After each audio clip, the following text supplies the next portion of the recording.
sob a proteção de Deus e o povo de Aracaju, declaramos aberta a segunda audiência aqui no Colégio Juscelino Kubitschek, da reunião do plano diretor.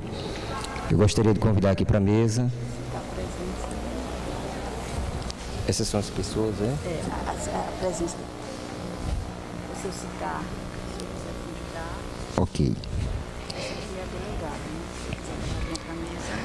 Fui designado pelo presidente, que é o senhor Johnny Marcos, para que eu possa presidir essa sessão, pois o mesmo está em um outro compromisso também designado pela Câmara de Vereadores de Aracaju. A gente dará início. Gostaria aqui de citar o nome: Cásia Ferreira Santana, delegada do Orçamento Participativo da Coroa do Meio e do Conselho Tutelar. Givaneide Fernandes Luiz, presidente da Associação dos Ex-Palafitas. Jesus, presidente da Associação de Defesa dos Moradores do Conjunto Padre Pedro.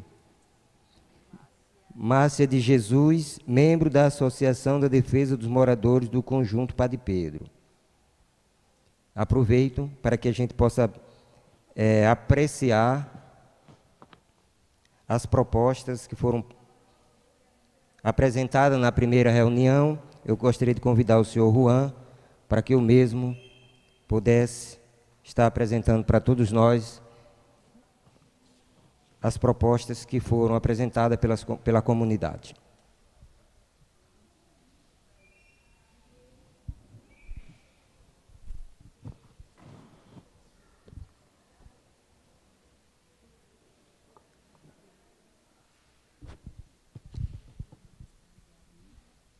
As pessoas também que desejarem fazer uso da palavra, já pode procurar a nossa assessoria e escrever-se para que, após a apresentação do senhor Juan, a gente vai abrir para que as pessoas, aquelas que desejarem, se pronunciar. Boa noite a todos. Boa noite, senhor vereador, preside essa reunião, e a todos os moradores daqui da região que vieram mais uma vez contribuir com a construção desse plano diretor. Então, como o vereador informou agora, a gente preparou um resumo das propostas que aqui foram apresentadas na primeira audiência, um mês atrás. Uma breve resposta, explicação, encaminhamento sobre cada uma dessas propostas, e depois abre-se de novo para debate, para perguntas, para colocação de mais propostas, que, como sempre, serão gravadas, certo? Transformadas em ata e anexadas no processo legislativo que está em curso lá na Câmara de Vereadores, certo? Então, essas propostas foram retiradas justamente dessas atas que foram geradas a partir da gravação e também daquelas que foram colocadas nas urnas, em papel, por escrito, certo? Então, se a gente não menciona os nomes das pessoas, primeiro porque tem propostas às vezes iguais ou semelhantes, a gente agrupa, ou temas também parecidos, certo? E o importante mesmo é que se dê uma satisfação sobre as propostas apresentadas. Então, veja, foi questionado a questão de abrigos de ônibus, melhorias no transporte público, houve reclamações em relação às linhas, à qualidade dos ônibus, ao número de ônibus, aos tempos de espera. Nessa localidade também foi cobrada a questão dos táxis de lotação, certo? E houve uma posição individual de um cidadão, no sentido de que só aumentar o número de ônibus não resolve o problema de transporte, que tem que se pensar uma solução maior, mais complexa. Bom, todos esses temas fazem parte do que hoje se conhece como mobilidade urbana, certo? Transporte, trânsito, circulação, acessibilidade, Mas o foco é o ser humano, o cidadão. O importante não é o carro, não é o ônibus, é o ser humano. E como ele se consegue locomover, se deslocar dentro da cidade. Isso é mobilidade. Então, veja, o plano diretor tem alguns temas de mobilidade, no próprio plano e nos códigos, mas realmente falta aprofundar essas diretrizes. E essas diretrizes do plano deverão ser compatíveis com o plano de mobilidade que hoje, pelas notícias que eu vi na internet, o prefeito anunciou, né, já a contratação de uma empresa para a elaboração desse plano de mobilidade. Então, nesse plano vai se discutir as questões dos ônibus, certo? Dos táxis, das melhorias do transporte público e outras soluções que nos deem mais mobilidade, mais condição de andar na cidade, de se locomover. Viu, gente? Tem um detalhe importante. Isso vem lá da Política Nacional de Mobilidade Urbana, certo? Tem que se priorizar o transporte público sobre o privado, o transporte coletivo sobre o individual, certo? E o transporte não motorizado tem que ser incentivado, certo? Por exemplo, o uso de bicicletas. Então, essas diretrizes devem constar no plano diretor. Houve algumas manifestações de preocupação em relação aos mangues, certo? Preservação dos mangues, evitar invasões, construções nas proximidades dos mangues, certo? Inclusive com punição para os infratores. Teve até um questionamento sobre o que fazer com aqueles que já invadiram antes do plano. Na verdade, já existe uma lei, que é o próprio plano que está em vigência, né, que trata das áreas de preservação. E o mangue é área de preservação. Ele está mapeado, sabe-se onde tem mangue. Então, não devia se deixar construir. O mangue é para ser preservado na integridade, certo? Aqui eu coloquei um exemplo do mapa, do anexo que traz os mangues. É essa área aqui atrás da UNIT, né? Entre a UNIT e o Rio Poxim. Então ali tem uma grande área de mangue ainda, que deve ser preservada. É área de preservação, além de ser parque ecológico na proposta do plano. Em alguns casos, quando é tecnicamente viável, se propõe no plano construir pistas que contornem o mangue, exatamente como aconteceu aqui. Só que aqui foi a posteriori, né? Certo? Mas o fato é que a pista delimita bem o mangue e impede novas invasões. Isso funciona. Não necessariamente tem que ser uma pista de carros, pode ser uma ciclovia, pode ser um calçadão, um parque linear. O importante é que se demarque bem até onde chega o mangue. E aí é mais fácil monitorar, controlar novas invasões, certo? Então o plano propõe em algumas áreas de mangue pistas de contenção. Construção e manutenção de praças, você falou muito da Praça das Mães, no Santa Teresa, certo? Que está em um estado deplorável. Você pediu construção de outras praças da juventude e melhor estrutura e higiene para as feiras livres. Então veja, a questão das praças, na verdade é uma questão de obra, tem que ser cobrado do prefeito, evidente. E tem que se reforçar no plano a necessidade de se construir novas praças onde não tem e de manter e preservar as que tem, né? Porque são, de fato, espaços únicos de lazer público, para todo mundo, idoso, criança, para todo mundo. E gratuitos, né? Então, é necessário que isso se faça. Agora, com relação às feiras livres, tem um capítulo lá no Código de Posturas, que vai ser discutido mais na frente, que fala sobre feiras livres, tá? Sobre a disciplina, como tem que ser feito, certo? A comercialização, a limpeza, a higiene, os horários, a organização dessas feiras livres. Então, isso já está previsto no Código de Posturas. Melhorar a ventilação e aumentar a arborização para ter mais conforto térmico, ou seja, diminuir um pouco o calor, né? Que a gente sente aqui. Como fazer isso? Quem nos auxilia no calor? É o vento, é a sombra, é por aí. Certo? São formas gratuitas, naturais, de você diminuir o calor e se sentir melhor. Então, como você consegue mais ventilação? Evitando grandes prédios ou prédios muito largos ou muito colados entre si, certo? E a arborização é a que nos dá sombra, certo? Então, veja, em relação a prédios, já foi explicado aqui que, pela proposta, não há limite de altura, certo? E muito menos de largura. Tá? Eu ontem mostrei na UNIT umas fotos que eu fiz essa semana. Aqui já tem prédios de 40 metros de largura. Então, são verdadeiros paredões. Então, a solução para aumentar a ventilação é essa.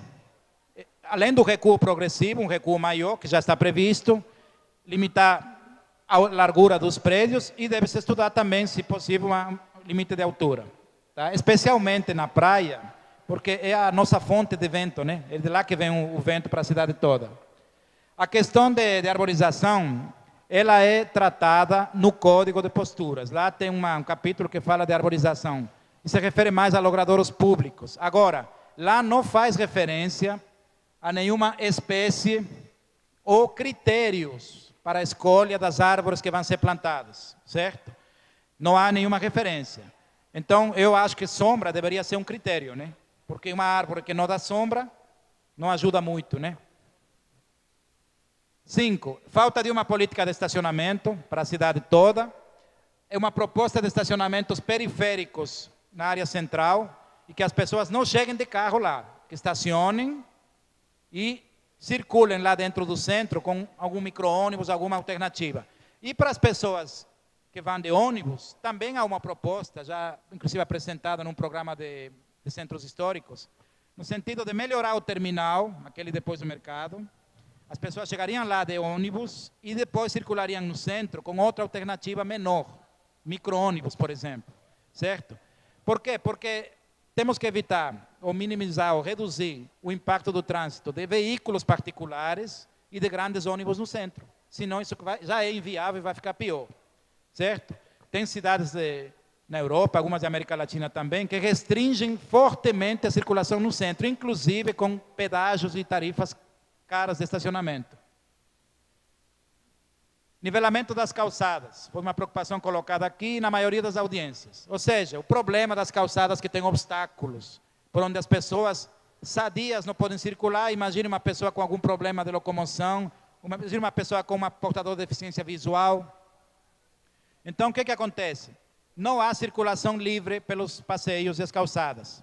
Bom, no plano diretor, no Código de Obras e no Código de Posturas tem muita disposição em relação a isso, certo? Na verdade, já está bem claro que o passeio é para os pedestres, certo? Que não pode se criar obstáculos, degraus, mudanças de nível abruptas, que tem que manter o mesmo nível do meio-fio. Então, isso já está na lei, certo? O que falta é fiscalização e também consciência da cidadania, porque tem muita gente que constrói a casa mais alta, às vezes para evitar enchente, está certo, mas ele quer resolver o problema do desnível na calçada, e a calçada é pública, ele tem que resolver no terreno dele, ou dentro da casa, ou dentro da loja, é lá que ele tem que fazer a rampa, os degraus, o que for, e não na calçada, porque aí obstaculiza a passagem de todos, né? Porque todos somos pedestres. Então, a lei, o que falta é uma consciência cidadã e fiscalização, certo? Fiscalização para as pousadas que funcionam como motéis. Bom, independente da questão moral que pode ser discutido, que seria complicado de entrar no assunto, a lei que estabelece o seguinte: o motel, se for motel de fato, né, ele entra na categoria dos hotéis, pousadas, hotéis, motéis, e são usos incômodos. Então, eles têm que se adequar ao entorno. Mas no sentido de, por exemplo, não criar problemas de trânsito, barulho, prostituição, droga, esse tipo de coisas são incômodos para a comunidade. Então, eles têm que se adequar, têm que evitar esses incômodos. Já a questão de existir ou não um motel é uma questão de lei e não é do plano diretor. O plano diretor não trata sobre isso, não proíbe nem permite. Na verdade, são outras leis municipais que proíbem motéis que na prática existem, né? Disfarçados de pousadas, mas é um faz de conta, né? Todo mundo sabe o que são. A questão é, ou se aceita, ou continuamos fazendo de conta que eles não existem, quando de fato existem, né? Prédios abandonados, estou terminando já, viu gente? Prédios abandonados, foi colocado a questão do hotel, ali atrás do hotel, do antigo hotel Beira-Mar, né? Veja, já tem dispositivo na lei atual e na nova também. Já expliquei aqui que basta aplicar uma lei que aumenta o imposto ano a ano e depois, no final, pode desapropriar esse prédio. O problema é que falta uma lei específica, certo? Isso está na própria Constituição e no Estatuto da Cidade. Para mexer com tributo, tem que se criar uma lei específica. E essa lei não foi criada, então deverá ser criada depois do plano, senão esse instrumento não tem validade. Para você ter uma ideia, existem dois tipos de IPTU, progressivo. Significa que aumenta ano a ano, certo? Esse chama-se IPTU progressivo no tempo. É esse que se aplica aqui. E falta lei específica. Tem um outro IPTU que é chamado IPTU fiscal, ou então progressivo na área. O que significa? Terrenos maiores pagam mais alíquota, mais percentual, mais valor de IPTU. Esse daí, a prefeitura vinha cobrando. Os proprietários entraram na justiça e ganharam. Isso obrigou ao município a criar uma lei específica para que vigore esse IPTU. Então, isso pode ser feito também com o IPTU progressivo no tempo. É viável, é possível fazer. Mas é necessário para que o instrumento funcione. É uma forma de forçar os proprietários de terrenos abandonados, glebas não parceladas ou edifícios abandonados a utilizar, a ocupar, a lotear, a construir. Manter a exigência do RIV. Né? Eu expliquei aqui que o relatório de impacto de vizinhança, que é obrigatório para os equipamentos de impacto, certo? Que trazem impacto no trânsito, no meio ambiente, certo? Na infraestrutura. Por uma decisão lá no Condurv, se livrou de apresentar esse RIV os empreendimentos residenciais. Então, veja, imagine um condomínio com 8 blocos, 300 apartamentos. Ele é de impacto? É. O plano diz que é de impacto, certo? Mas não tem que apresentar o RIV. Então, como é que vai se medir o impacto? Como é que vai se atenuar, mitigar esse impacto, compensar? Então, há um conflito aí, porque o plano ficou como não obrigatório e no código continua como obrigatório. Isso tem que ser resolvido. E aí a proposta é manter a exigência do RIV para residenciais também. E é para residenciais de grande porte, não é para a sua casinha ou um predinho só, não. É para condomínios, certo? Saneamento básico. Veja, falta melhorar as diretrizes sobre saneamento básico, que é drenagem, esgoto, água e resíduos sólidos. Agora, tem uma lei nacional, que é essa 11.445, que contempla, ou melhor, determina que os titulares do serviço de saneamento básico façam o plano de saneamento básico. Os titulares são os municípios. Então, veja, aqui quem cuida de água e esgoto é a DESO, mas o titular dos serviços pela Constituição é o município, que delegou, no caso, a DESO. Em outros lugares é delegado a empresas privadas. Então, o município tem que fazer o plano de saneamento básico, incluindo esses temas todos. E aí, obviamente, vai ter que tratar a questão de saneamento, de drenagem, de água e de esgoto. Bom, um cidadão manifestou o desejo